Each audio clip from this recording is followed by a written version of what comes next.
যতই পীর সাহেব গাই সাহেব রাতের অন্ধকারে শুনছি, আবার কালকে একটা ভিডিও দেখলাম, তিনজন নেতৃত্ব গোপনে গিয়ে আলোচনা করেছে, সে বিষয়ে আমি কথা বলবো না। তো 26 অবস্থা খারাপ। আমি দায়িত্ব নিয়ে বলছি, বিজেপির পায়ে হাতে ধরে ম্যানেজ করতে হবে ওদেরকে, তাছাড়া ওদের কোনো দ্বিতীয় রাস্তা হচ্ছে না। তো ভাই, তো আপনি গিয়ে বললেন সাহেব আমি করব, অফ করব, আপনার মুখের দিকে তাকিয়ে বললো ধুর বেটা, ঠিক করে নামাজ পড়ো না, তুমি ঠিক করে মুসলমানই হতে পারো নি, ইসলামের মধ্যে নেই, তুমি কি অফ করবে? কেন প্র্যাকটিসিং ইসলাম বলেছে। কেন আমি তো 5 ওয়াক্ত নামাজ পড়ি। আমার বাপের বয়সী লোক যে যদি বলে, আর সবাই নামাজ পড়লে কি কপালে দাগ হয় ভাই?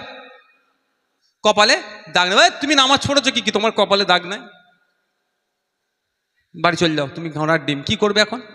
কোথায় মামলা করবে? কোনো বাল বাকড়ার জায়গা রেখেছে? রাখেনি তো, তাহলে আপনি অফ করতে পারবেন না। ঘরে গিয়ে 5 ওয়াক্ত নামাজ পড়েন, কিন্তু আমি ধরছি আপনাকে, কপালে ছিঁড়ে ছাড়ে গিয়ে আবার পরের সপ্তাহে গেছে।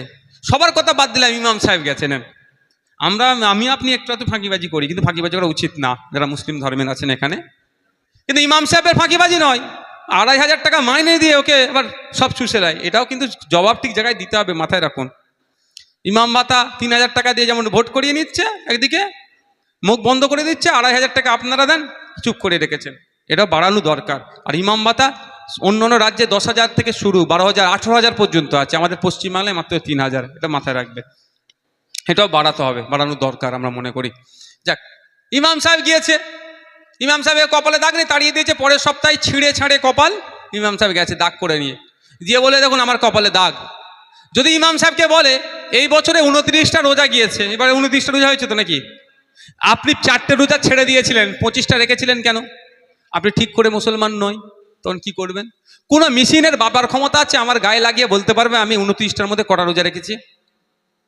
তাহলে কি ওর অফ করা বন্ধ হয়ে গেল? আর নাহলে প্রতিটা মানুষের সাথে একটা করে অফিসার দিতে হবে।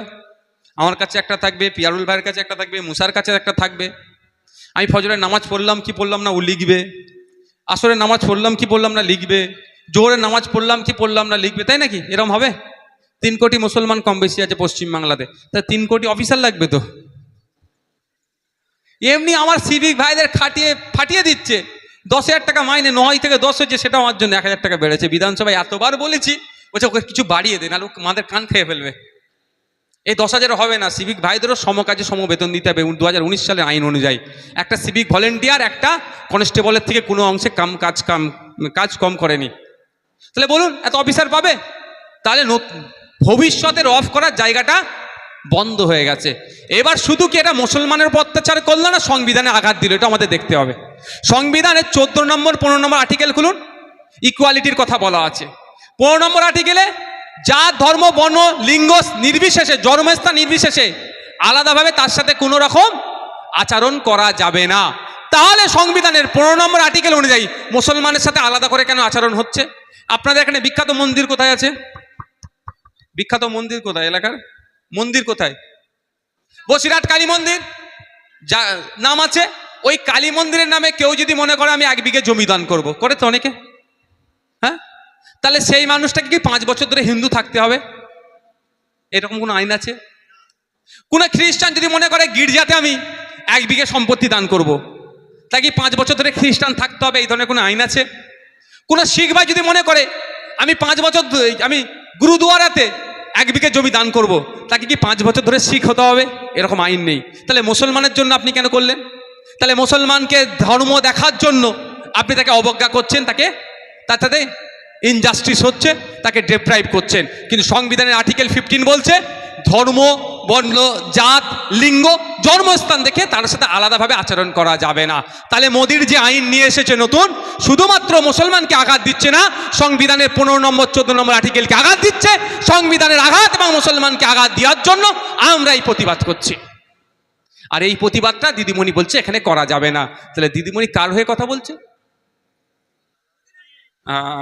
এটা মাথায় রাখেন যেন ভোটের সময় যেন ভুলে যান। ভোটের রাতে যদি এসে 500 টাকা দেয় ছাড়বেন না, আরো 500 টাকা দেবেন। ভাই এই তো দেখুন সময় খারাপ, দে 1000 টাকা দে, তাই না? তো 26 অবস্থা খারাপ। আমি দায়িত্ব নিয়ে বলছি, বিজেপির পায়ে হাতে ধরে ম্যানেজ করতে হবে ওদেরকে, তাছাড়া ওদের কোনো দ্বিতীয় রাস্তা নাই। যতই পীর সাহেব গাই সাহেব রাতের অন্ধকারে শুনছি, আবার কালকে একটা ভিডিও দেখলাম, তিনজন নেতৃত্ব গোপনে গিয়ে আলোচনা করেছে, সে বিষয়ে আমি কথা বলবো না। বাবু তুমি একটু সরে আসো তো, পিছনে অসুবিধা হচ্ছে। তিনজনে যতই যার সাথে সেটিং করো না কেন, পশ্চিমবাংলার হিন্দু মুসলমান নির্বিশেষে পুরো প্রস্তুতি নিয়েছে এই বিজেপি আর তৃণমূলকে বাংলা থেকে বিতাড়িত করবে। এদের বেঁচে থাকার, বাংলায় থাকার একটাই রাস্তা, বিজেপি তৃণমূল গট আপ করে দাঙ্গা লাগাও, এছাড়া ওর দ্বিতীয় রাস্তা নাই। তাই হিন্দু মুসলমান নির্বিশেষে আমাদেরকে সজাগ থাকতে হবে, এদের ফাঁদে পা দেওয়া যাবে না, এদের বিরুদ্ধে ঐক্যবদ্ধভাবে লড়াই করতে হবে। হিন্দু মুসলমান ঐক্যবদ্ধ হয়ে এদের বিরুদ্ধে লড়াই করে বাংলা থেকে এদের গণতান্ত্রিক প্রক্রিয়ায় বিতাড়িত করে 250 টাকা ফর্ম ফিল আপ আগের মতো করে, যাতে 1 টাকা ঘুষ না দিতে হয়, আপনার আমার ছেলে মেয়ে যাতে শিক্ষকতা করতে পারে তার ব্যবস্থা করা। রাস্তাঘাটে যেভাবে পুলিশি হাইরানি থেকে শুরু করে অন্যায় হচ্ছে, সেগুলো সব ধরনের সামাজিক যে অবক্ষয় হচ্ছে সবটাকে বন্ধ করার দায়িত্ব নিতে হবে।